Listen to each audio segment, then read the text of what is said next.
Hello guys, आपका स्वागत है एक नई वीडियो में। गाइस आज मैं आपको बताने वाली नॉच इनेबल ऐप्स के बारे में।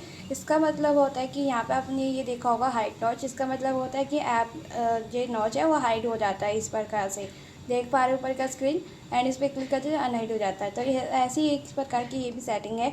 इसमें ये होता है कि आप इसमें किसी ऐप आप लगा सकते हो ये नॉच हाइड, मतलब उसी ऐप पे दिखेगा, बाकी पे नहीं दिखेगा नॉच हाइड। तो वो आप अपने हिसाब से ऑल इस पर करते तो वो हो जाता है। तो गाइस ये कैसे करते हैं, कहाँ पे होता है सेटिंग, मैं आपको बताने वाली हूँ। गाइस मेरे पास रेडमी का फ़ोन है और यहाँ पे सबसे पहले आपको सेटिंग ऐप पे चले जाना। कुछ इस प्रकार का इंटरफेस दिखेगा। उसके बाद आपको यहाँ पे नोटिफिकेशन स्टेटस बार का ऑप्शन दिखता है, इस पर क्लिक करें।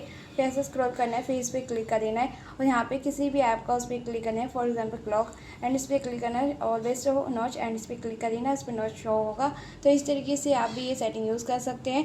एंड क्लॉक की जगह उस पर लग गया है, तो देख सकते हैं इस तरीके से आप भी ये सेटिंग यूज़ कर सकते हैं। एंड आपको ये वीडियो कैसे लगा कमेंट में जरूर बताना। वीडियो अच्छा लगा तो वीडियो को लाइक और शेयर करना, चैनल को सब्सक्राइब करना। गाइस मिलते हैं नेक्स्ट वीडियो में, बाय बाय।